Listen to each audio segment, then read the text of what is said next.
Welcome to Beyond the Mark, the podcast where we go deeper than brand identity. I'm Chris McKnight. And I'm Louise Barron. We're here to explore the real impact of branding on businesses, on people, and on culture. For our first episode, we're joined by Emily Smith, co-founder and managing director of Molten 1090, an artisan glassware and homeware brand based in East London that's redefining what it means to make sustainably and beautifully.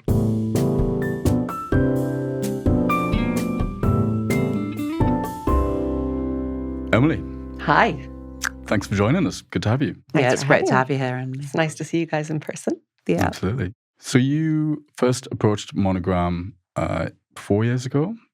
Yeah, I think it was sort of October 2021, yeah. Right, and we helped you build Molten 1090, so it's been quite the journey for you. But before we get into that, how you started in the corporate world, for about 10 years? Yeah, I was at Bloomberg, I guess in FinTech for about 10 years, and then I moved to a sustainable technology startup.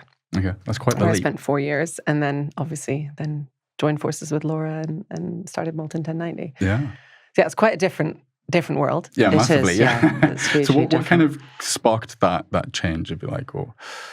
Well, it's a good question. It wasn't a sort of something that happened overnight. It was definitely a gradual evolution, and I probably needed all of that experience to have the confidence to take the leap to start my own business with Laura. But yeah, I think I had a great career, and I really enjoyed my time at Bloomberg, and I learned a huge amount. But one of the things I very much figured out about myself is that for me to be satisfied in my job, but also work at my most powerful and my most effective, I really needed to align with the purpose of an organization and the purpose of what we were doing and putting out into the world in a way that I didn't quite align with. And moving to the sustainable tech startup was a really big part of me chasing that purpose, I think. That kind of primed you in a way, I suppose, right? Yeah, absolutely. Yeah. It validated for me the importance of finding something I was passionate about and really believed in to be able to work hard. And, when you work hard, as we all do, if you're not excited by it, it can be exhausting. Yeah, exactly. Or negatively exhausting, let's say. Is it worth just encapsulating for our listeners and viewers what Molten 1090 does in a nutshell? Yeah, no, absolutely. Well, Molten 1090 is a hand-blown glass design company. We design and make all of our hand-blown glass here in London. And I would describe us as a luxury interiors brand that specializes in encapsulating precious metal in glass. It's one of our sort of specialties. I remember the first time you brought in that prototype to one of the workshops. Yeah, that was the most beautiful thing I've ever seen. Yeah. It makes me happy every day looking at our pieces. We make interior products, everything from lighting to tableware to bespoke accessories, and embedded in that and in the sort of DNA of the brand is a concept of, I guess you would call it circularity, which really takes and considers the inefficiencies of glass making and looks to design and make to kind of eradicate those inefficiencies in the process and close the loop on production and what designing really means, I guess. Yeah, we'll go into that a little bit more later because it's a really fascinating topic. Yeah. Because Laura, your sister, she had a glass business before you joined forces, right? So what sparked that need for a change? Did you see a gap in the market, or? Yeah, well, I think kind of when we considered what we wanted to do together as a pair, when I left the tech startup and took that leap to sort of say, it's about time that we brought our differing skill sets together and let's do something with this glass brand.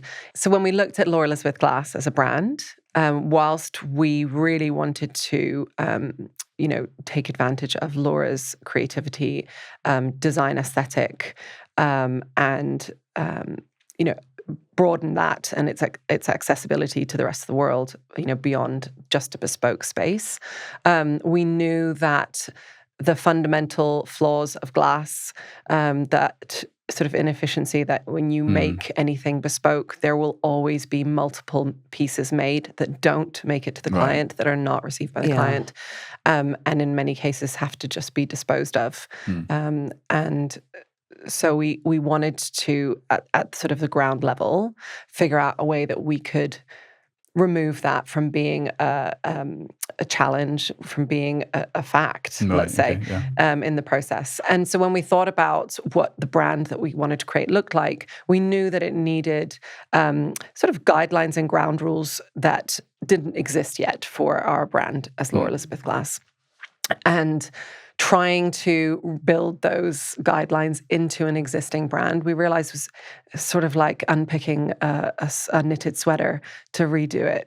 It was sort of an unnecessary process because Laura Elizabeth is a beautiful brand in itself. I think, we had kind of, because obviously naming for any new brand is always obviously one of the most important things. And I do still remember when we were working on that side of things, we were considering, weren't we, whether there was some kind of sub-brand or something we could do with Laura Elizabeth, or indeed if we needed to create something entirely different, and that Laura Elizabeth Glass lived on exactly in a different way. Yeah, and that really is where Molten 1090 sort of was birthed, right? Birthed in a set of values that we live by and have allowed us to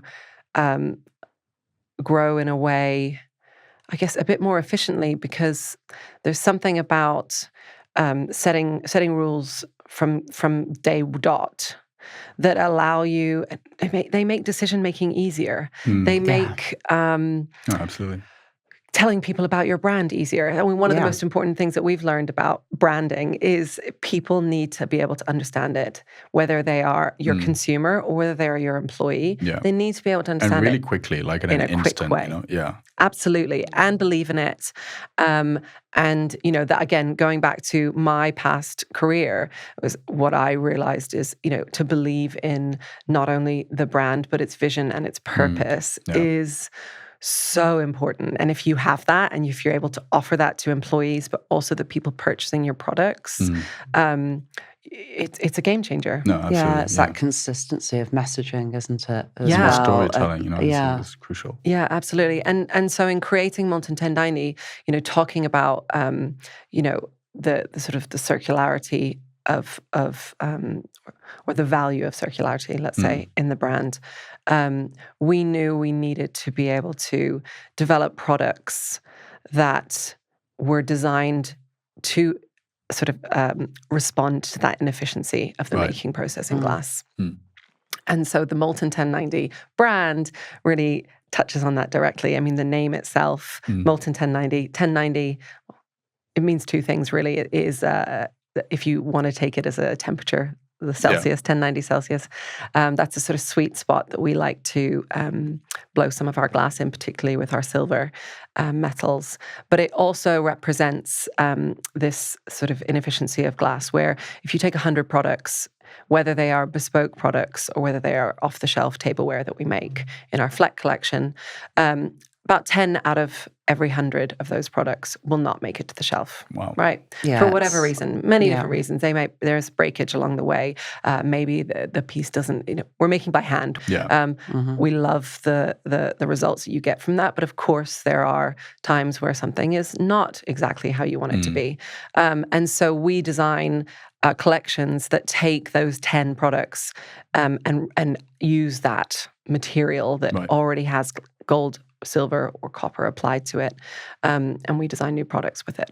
And so that is just one step of our circularity of trying to create that closed loop. So that 1090 is that ratio. Like zero waste almost, right? We're aiming for zero waste. And by setting these rules from day one around how we make, how we design, how we operate as an organization, how we source, how we employ, all these different things, by setting those rules from day one, it has allowed us to be more creative, firstly, because we've created these boundaries to work within. They push you harder to be more creative. But it's also given us a clear knowledge of who we are. Yes. Yeah. What were your biggest fears when you and your sister started this? And did they differ? Like, Oh, probably. did Laura Probably a have bit of different overlap. fears? We were probably scared about working with each other a little bit. I think that my biggest fear, obviously, was moving into a creative world that I hadn't been in before. I observed from afar, or not so far, but, watching Laura go through this, her journey. And, I think we were both really adamant that we didn't want to just create another brand, another glass brand. We didn't just want to be another brand that is, pushing out product and hoping someone will buy it. We really wanted to create something that was authentic to us and made us really proud. And that is a scary thing to do because before you do it, you don't know how it's going to work, right? Hindsight is truly, of course, 2020, but when you're in it, it's not. I guess that is also kind of just pushing product out. It's the antithesis of circularity, isn't it? Yes. Because it's the old way of, designing, making, using, binning, which mass production. Yeah. And again, this is why we don't, make in large batch. We don't have product sitting on shelves that is, just stock. And you also advocate because the products are so beautiful, you advocate for them not to be kept for special occasions, right? Which is my mom does that. She has a whole cabinet full of crockery that just never gets used. Not even at Christmas. I actually do really remember this because we talked at length, didn't we, about beautiful things are not meant to sit in glass cabinets. They are really meant to be used, enjoyed and loved. Yeah, and I think the world is moving more towards that appreciation. COVID obviously helped. We sat in our homes for a long time. We looked around us and we were like, I want to really love everything in my space. I think that sort of that consumerism sort of boom that happened in the the second half of last century and certainly so far now is starting to wear off a little bit. Yes, people are realizing it's not about having everything that you want all the time. Yes, everything's accessible, but it doesn't mean you need it. And absolutely, we sort of we back that idea of buy well, buy once, spend a bit more, use it all the time and love it. Buy with a story. And cherish it. And so absolutely, everything we produce, we sort of say, this should be used. If you're going to invest in some beautiful glassware, some wonderful, cocktail glasses, water glasses, wine glasses, champagne glasses, whatever it is, use them. Why not? Exactly, Why not?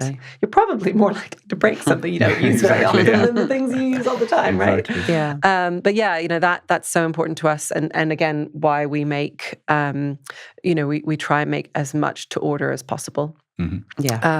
We don't work with stockists that just want us to supply them with tons of product and just sits on their shelf until someone one day buys it. Instead, we work with stockists who really understand that concept of small batch, more of a made to order lead time, so that the whole cycle is respected, but also, it comes with that knowledge. The consumer understands that love is going into making their piece. Again, it goes deep into our... It's a lovely way of introducing an almost bespoke element as well to something that actually isn't fully bespoke. Yes, absolutely. Yeah. And that's one of the things that we love about working with metals. So that is our color palette. It's clear glass with our metal inclusions. And when you apply metals to glass, every single piece looks different. Every single piece has an organic design to it, whether it's the same shape every time or not. It doesn't really matter. And so everyone who purchases them has something special of their own. And that is really important to us. So. So I have to ask, what's it like working with your sister then? Have there been any challenges? Because I mean... Oh, surely not. Never. Every day is a peaceful day. Because it's either, it could be challenging or character building, let's say, or it could be amazing. I mean, it's all of the above. Yeah. Right? Yeah. I think one thing for me, which has been so rewarding working with my sister, is seeing her grow creatively. Right. Yeah, how lovely. Because she's got the space to do that now, right? She has the space to do that. For 10 years, she was running her own business, and she was, the number one for everything. Whether it was paying bills, finding new opportunities to sell, or making the product, designing the product, packaging the product. Yeah. We know about that. As we all know, when we're doing things that are not in our wheelhouse, it often takes more of our time, more of our energy, more of our brain space, and doesn't leave much for the stuff that we're good at and that we love. Yeah, it's a bit of an energy sapper, isn't it? Yeah. And so seeing her creativity just go through the roof has been wonderful, and it's inspiring for me. And seeing someone in a space that they feel so comfortable in just flourish, it inspires you, right? And gives you energy, or it does for me at least. So that's been amazing. We're also like complete opposites in our skill sets and what we get passionate about and what we really love. I love, talking to people, getting ideas, thinking about how I can solve problems, or bring something to fruition, not in a creative way, but getting it from A to Z. And she loves getting inspired, learning about people so that she can design with them in mind, their spaces in mind, using her DNA of designing. And so that has been amazing. And to have that balance, what's something that is challenging for her is probably quite easy for me, and vice versa. And I think when you're looking at a business partnership with anyone, that's probably one of the things that is the most valuable, if you can both carry different parts of the ship at different times. And you do have completely different roles, right? I mean, so Laura's the creative lead. She is our creative director, and I am the managing director. I'm more commercial, and she is absolutely creative. I think so I was just going to, I think when you came to us, I remember you using the words yin and yang. And that kind of sums it up quite beautifully, really. Definitely. And we it doesn't mean we can't feed into each other's areas. It just means that when we do, it's with more perspective, and it kind of allows that person, just gives them an extra boost, like, makes you sit and think, okay. One of my roles is sort of saying, like, that is beautiful, but how do we position it in the market? Right. And I think creative people often, you don't want to box them in, stifle that creativity by saying this has to work a certain way. So actually giving her that space to be as creative as she wants, and then I start to, put boundaries around it, is quite good. The challenging side, of course, is that we are sisters, and we've had to really learn how to close the door on that relationship at the right times and say it's not in this space.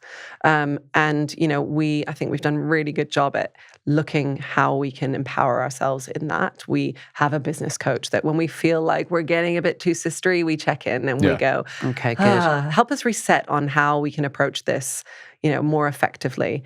We reach out to other people. We bring out, other organizations in, like yourselves, to sort of say, okay, this is too close to us, and then on top of that, we're both sisters and we can't figure this out. Let's bring different people in to give us different perspectives. Actually, you were great at recognizing that, because I think a lot of young startup brands and founders are a little bit nervous about checking in with experts at the right time, and often leave it quite late in the process, but you and Laura were sort of on it immediately. Yeah, well, I think the fear when you start a new business and you're small and funding is not huge, is where do you put the money? Yeah. Right? Yeah, absolutely. And it is scary to take that risk, and because you don't know if it's going to pay off. Yeah. But I do think that as brave as you can be in the early stages, the better. Because it does pay off. You don't necessarily know when it's going to happen. Yeah, absolutely. But it does pay off. And I think getting different perspectives from people with expertise that we are never going to be able to build, or we don't have time to build ourselves, or shouldn't even attempt to, because it's not our wheelhouse, yes, exactly. is really important.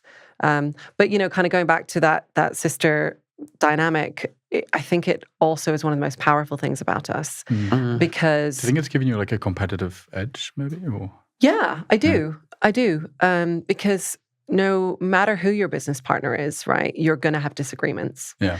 But when you have a sibling, you know, obviously not every sibling, all siblings get on. Not every sibling has, you know, that sort of a relationship that is conducive to a business.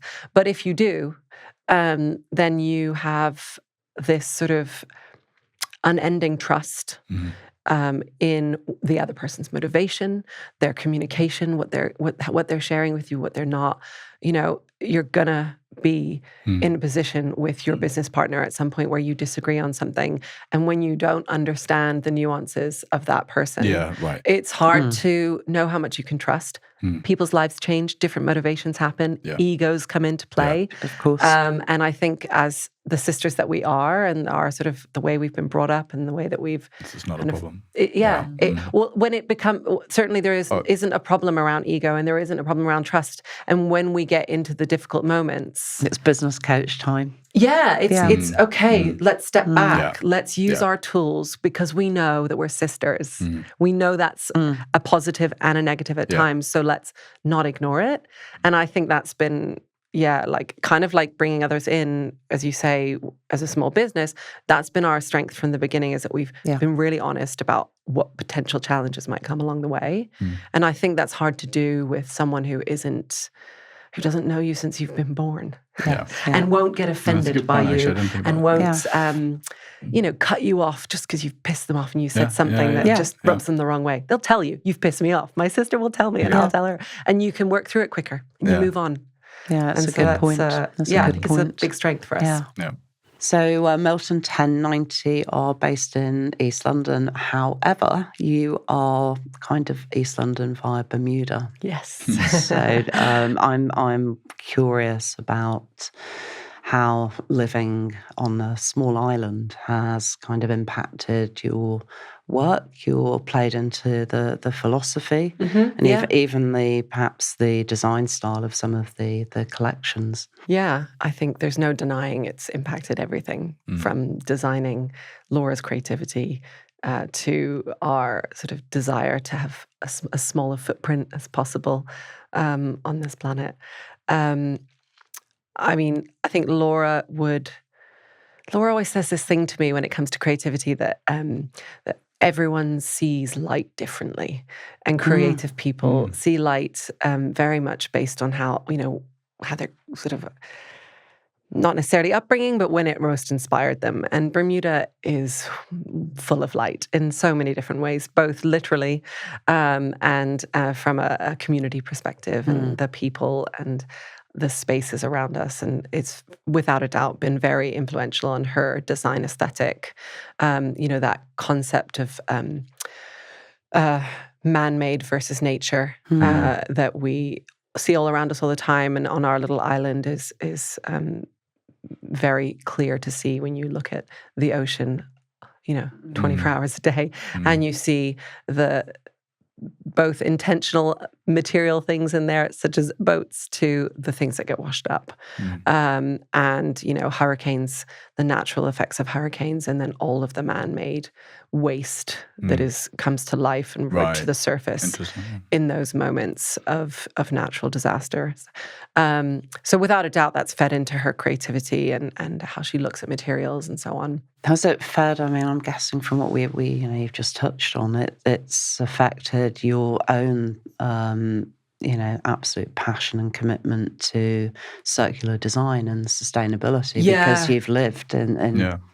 Yeah, I think there's something about living on a very small island where you're so familiar with everything. I think any Bermudian who's grown up there would tell you they could walk around the island with their eyes closed. They know every inch, every mile of it.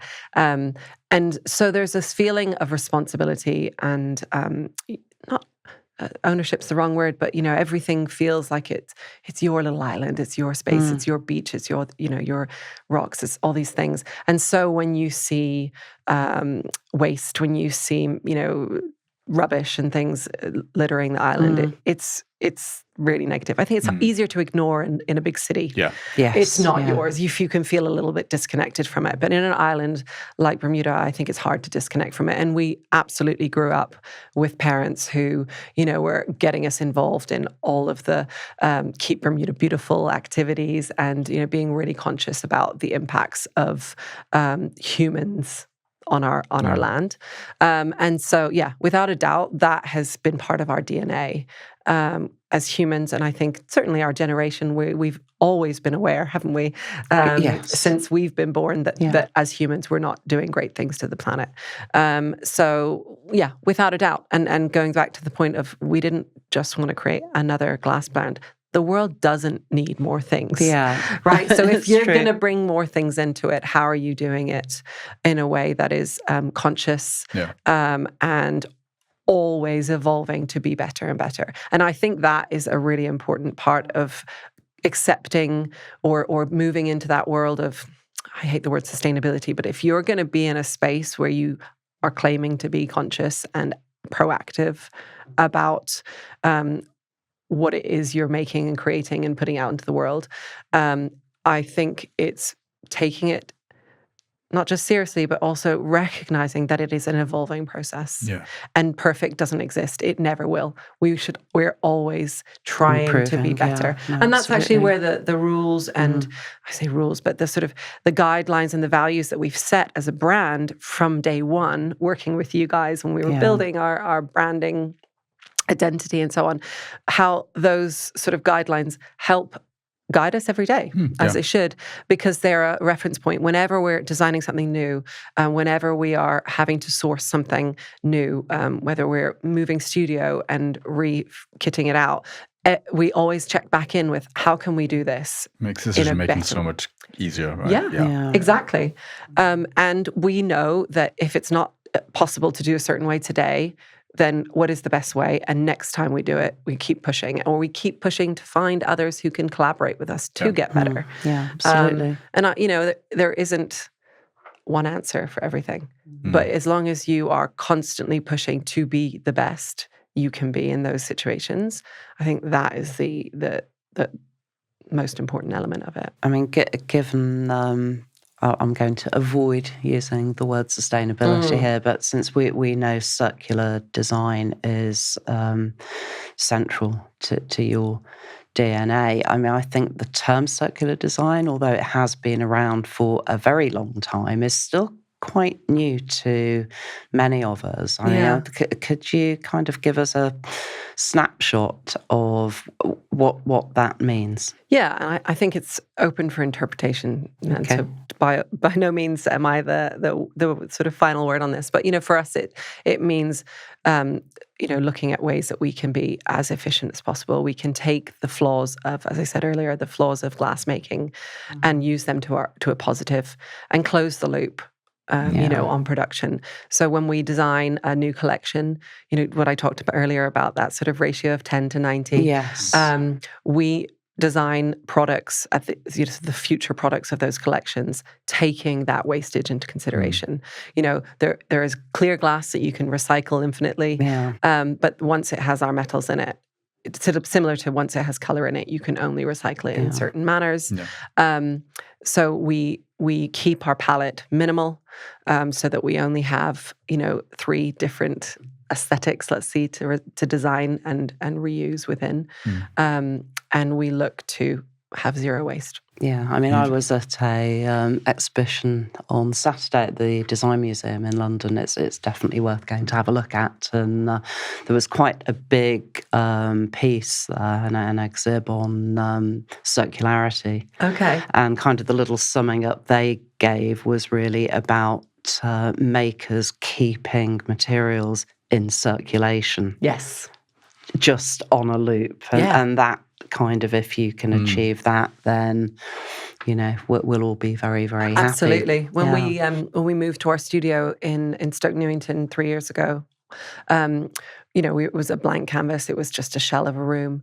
And so we went to all the reclamation places and we found the wood from the school that was being demolished and their, science cabinets. And we, got the offcuts of marble that were being thrown out from a new build in Hampstead. And we really cool. found the old sink from, all the different things. And then we worked with an artisan locally, a woodworker and the metal workers locally to feed into a craft and a community of craft individuals and to create a space that is exactly that, keeping materials in circulation. And in fact, with the FfTech collection and the tumblers, could you talk us through that? Because I think there's a very particular example of that. Yeah, absolutely. So our FfTech collection, the future products that have come from that is our Loon collection, which is our lighting, our pendants and lamps within that collection. And so all of those were designed using the tumblers and bowls from FfTech, both the gold and silver collections,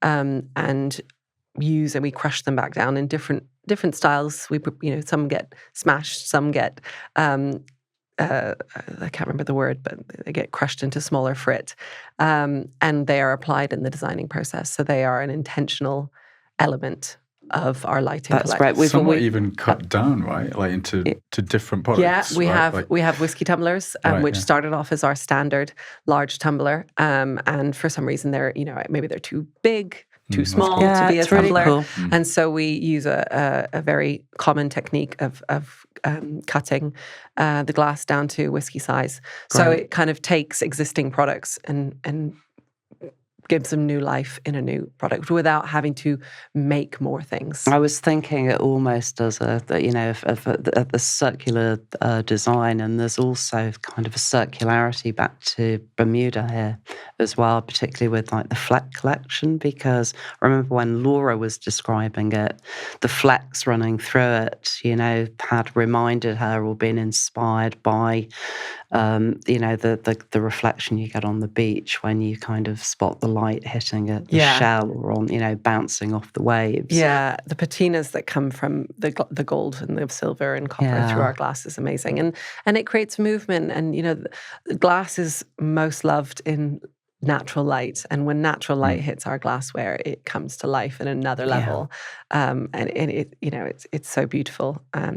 We love it, and our clients seem to love it. And when we loved it, like as a designer, it was we had so much material to work with. It was it's beautiful. Yeah, we did. Hard to capture in photographs sometimes, but that's another challenge that we have to deal with. By glass, I could have a whole podcast just on glass photography, right? Yeah. Yeah, so speaking of branding, at what point did you realize you were ready for, a brand expert to sort of come in? Because we have all our clients come in at different stages. Some bring us in really early, some bring us in arguably a little too late. At what point did you think? Yeah, it's a really good question. I think it was later than we should have. For sure. Interesting. Okay. Later than we should have. We sort of tackled building a website at the same time as establishing our brand identity. I remember this now. Yeah. And quite quickly, as we started to reach out to different web developers, we realized that we couldn't articulate well enough what it is that we wanted our brand to look like. And when you're passing it on to others to bring to life a website, for example, it was a clear moment when we were like, we need to be able to articulate this better. That's a common thing. A lot of people just think that we need a website, actually completely forgetting about the first step before that, which is the branding, the strategy, the position. For sure. And if we were to do it all again, we would put more money behind it, and we would swallow that fear even more, and we would have done everything with you guys, website and branding, because it became very clear to us the disconnect. When you bring multiple parties in that are not all together. And also, as you just said, that realization that if you can't articulate in a succinct, sentence what you stand for, how can customers and people that are going to work with you, how can they ever get their heads around it? Absolutely, because not everybody has a podcast to listen to. Exactly. Right. Yeah. So what were the biggest challenges, you think, from if we look at the branding process? Because I know that there was some issues with trademarking that we had to, because obviously we developed the name for you guys. Yep. And we had to make some adjustments to that due to that was fun. Trademark restrictions. Yeah, it's always fun. Naming is the hardest part. Yeah, I think, it is. Yeah. Yeah, but any other challenges that you... I think because we are a creative business and because the visual aesthetics are so important to us, I do think that was challenging to bring something to life on a website that really did make us feel excited and proud and feel like it did represent what you see when you come into our studio. Yeah. And I think that is enhanced because we are a creative business. Yeah. And my sister looking at everything, it is so important. And in some ways, that was it was a challenge, but it was a necessary challenge. Yeah. Because that comes with the authenticity of we really believe in what we do, we love it, and we're not going to accept it, not being up to scratch and not being at the level that we believe it can be. Did you ever did you always see eye to eye, or did you ever have differences? No. Yeah, okay. Definitely had differences. And that was, again, a benefit because in having those differences, it meant that one of us had to explain and convince the other either way, or the one who was so convinced had to accept, why this couldn't work. And actually, it helped to sell us both in what we were doing and make sure that we both were on the same page. Yeah. Absolutely on the same page. Yeah. Because again, when we had these values that we believed in, but actually how they were articulated by each of us were different initially. Because of course we have different backgrounds and we have different sort of ways of operating. And so the process of going through that branding and the difficulty meant that we both got further and further onto that same page. More and more, further and further, more than more. Because I remember certain questions in the early stages when we'd email some questions. I can sort of read between the lines. I'm thinking, okay, they're questioning this, between the two of them. So they're looking to us for a non-biased kind of steer. Yeah. And I think that again, we said it before, but I think the finding people that you trust and you admire, particularly in the field that you're in, and for us, it's the creative space. Finding people that you love their creativity, love how they bring things to life, trust, in their decision making, whether it's marketing, things like that. The more you can find people like that, and then trust and listen. Yeah, you don't have to agree, but you have to hear and listen because everyone has experience, everyone has an opinion, and ultimately we're putting stuff out to the world to people that we can't have those conversations with. So the more people that we have exposure to who have, skill sets that we don't have, the better. Actually, in terms of creativity and just touching back on circularity, how has that balanced? I mean, has it affected the need to stay true to circularity? Has that impacted Laura's creativity in any way for good or bad? Without a doubt, and I stand by the less space you have to be creative, the more creative you can be. Yeah. Yes. And that absolutely has been the case for us. It's when you have to think smarter, you have to overcome hurdles. You have, it's a bit like a child. If you don't give a child boundaries, they probably are going to be pretty frustrated people because they just expect everything to be okay all the time, and it's not. And so we've set ourselves boundaries and expectations, and we've had to be more creative in that space. And it also means that everyone in our company is in the same position.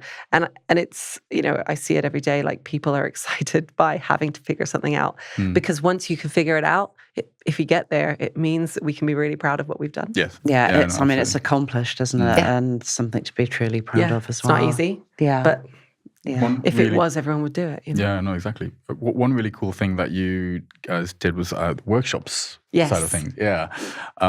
How did that idea come about? Well, that started, I guess it was twofold. The thing we realized in the space that we're in with glass, it's a really old craft. It's an ancient craft, right? And like many other ancient crafts, it's dying.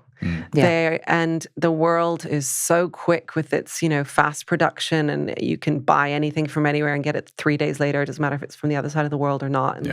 And, people are moving too fast and they're not stopping to slow, and therefore the investment in craft is dropping, and it's really hard to watch.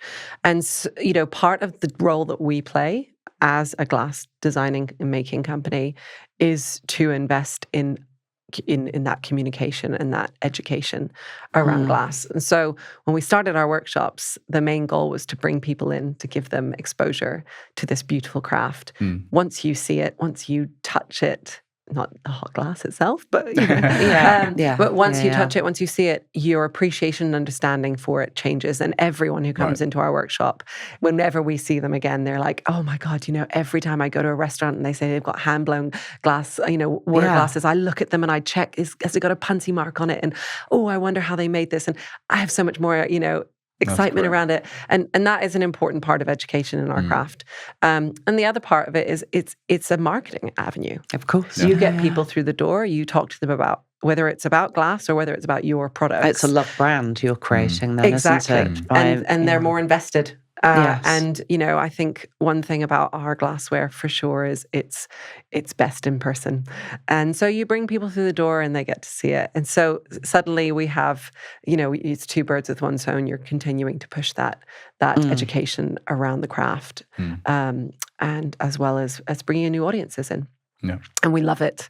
It's a really great also, other revenue stream for a business. How many workshops are you planning? Well, we run them almost every weekend. And then we do workshops for companies. It's a phenomenal team building and creative. It's a growing aspect. Yeah, it's one of those things that maybe we should do it one time. I know you absolutely should. I can't believe you haven't done it yet. We'll call you tomorrow, Emily. There you go. We'll do a deal. But no, it's a lot of people don't do things that are creative in their world, and they love what they do, but they're not getting to sort of scratch that creative itch that everyone has, whether they believe they're good at it or not. They do. Yeah. And so we find a lot of companies love bringing their people in for lots of different reasons. But, team building, doing something creative together, and, empowering each other, being proud of each other, getting excited together. It's awesome. So, we have lots of and it's great, like you have the facilities to do that, And I think that was one of the big issues when not issues, but challenges starting a glass blowing brand, just the investment needed, to get your own furnace, your own premises. That was a lot and for you guys actually, I mean, just talk to us about team building, actually, and how, given how niche this is, and, I can't imagine there's a lot of glass blowers out there. How more than you think, less than we need. Okay. Well, yes. So how do you go about scaling in that regard? Yeah, it definitely is a constant challenge. But I think for any company, that employment and teams, building teams and retaining people, attracting and retaining people is hard. And that's why, I really mean it. It's why brand is so important, because especially an authentic brand, specifically an authentic brand. Because that goes a long way to attracting people to us, to then allow us to find the right people within that mix. And it is an ever-evolving process, because no one stays in one place forever, most of the time. And that's okay. And actually, fresh blood is a healthy thing.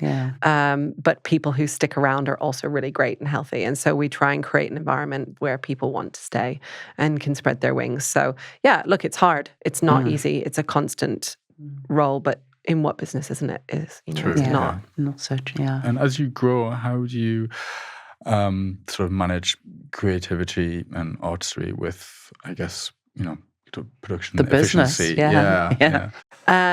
It's a tightrope we walk all the time. Okay.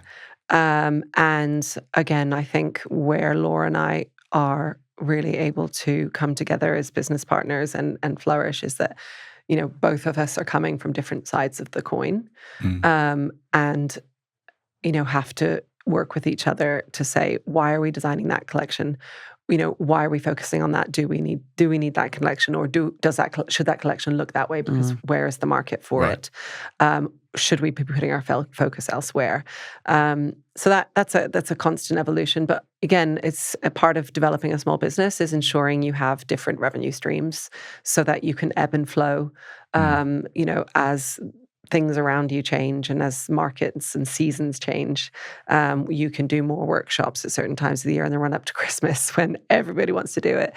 And you can do more bespoke projects in the early part of the year when people are starting to get ready for their house that they want to move into by the summer. And so our energies can change, and where we put that focus from a marketing and sales perspective changes throughout the year. To respond to that. I was just wondering, when you're not selling direct to consumer and you're engaging with buyers, are you getting a lot of feedback? Are buyers helpful generally? I mean, how are you finding that side of it? Yeah, it's a tricky one. A lot of buyers want product in bulk. So we, again, are educating part of the market, as many small businesses do, and many of our peers do, around, we can't, we're not going to change our ways just to win a deal. We don't want to be producing hundreds of pieces of stock that we're only going to get paid 50% it's off-brand, for. Isn't it? It's totally off-brand. It's hard to run a small business when you're not getting paid in the right way, and we have zero desire to have products sitting on a shelf for months on end. So we have to work quite hard to make buyers understand, the retailers, a buyer's workshop, perhaps. Yes, I like that idea. But it is an important thing to make them understand why. And again, comes back to the branding. We have a really clear story, and so often what we find is the ones who come to us have already got an idea. Okay, so they know you want. And so it's a better conversation. Good. So interesting. Yeah. So Emily, what advice would you give to other creative entrepreneurs? Let's say, top 3 tips. Top 3 tips. Gosh, I thought one was going to be hard enough. Now it's 3. Well, it's something, we talked about at length. We've certainly touched on it throughout this conversation. But I think the biggest piece of advice that if I was to do this again, if anyone gave me, would be to use your resources and the people around you. Okay. That I have so many friends that when I step back, I think, God, they're expert in marketing. Right. They're an expert in communications. They're an expert at product design. They're an expert at all these different things. They have all this experience. Why am I not speaking to them? There is definitely, I think, a fear when you are starting out that you're very vulnerable and you don't want to get things wrong. And sometimes you don't want to ask questions because you don't want people to think that you're out of your depth and all these sort of things. But everyone's out of their depth at some point. Even the CEOs of the biggest companies in the world we all know, making mistakes and getting things wrong all the time. And I think it's really important to surround yourself by people, both in partnership, whether it's, a branding organization that you have an actual contract with, or whether it's friends who are happy to listen and give advice. I think you need to take advantage of that. And I think my second point would be to listen. Yeah, okay. Because again, it can be quite easy to want to protect your bubble and not want anyone to tell you that doesn't make sense or doesn't sound like the right thing to do. And I think if you can allow yourself to be a bit vulnerable and listen, that's good advice. That is. Yeah, so take on board healthy criticism. Absolutely. Yeah, absolutely. Yeah. Looking to the future of Molten 1090, if you had to sum up in one word, what that future, I don't sound it. So just trying to keep it easy, Chris. Sparkling. No. What would that word be? Oh, I don't know. I think it would be exciting, for sure. We have lots of plans of where we want to go to next. I think we're going to be moving more into sort of larger interior furnishings at some point. Oh, exciting. That is exciting. Yeah, that is super exciting. We have some collaborators that we want to work with, different materials, to help bring some things to life. So yeah, definitely moving further into that space, taking some exciting risks, seeing how they pan out. Fantastic. Yeah. Well, Emily, thank you so much for joining us. I loved it. It's been great. It's been really lovely to see you again, catch up after so long. Yeah. Thank you. I'm excited for the podcast. Good luck with it. Can't wait to see it all. Listen to it all the time. Good to see you. Good to see you. That's it for this episode of Beyond the Mark. If you enjoyed the conversation, hit subscribe and turn on notifications so you don't miss the next one. And if you're a founder or creative who wants to build a more purposeful brand, connect with us. We'd love to hear what you're working on and who you'd like to see on the next show. Thanks for watching, and we'll see you in the next episode of Beyond the Mark.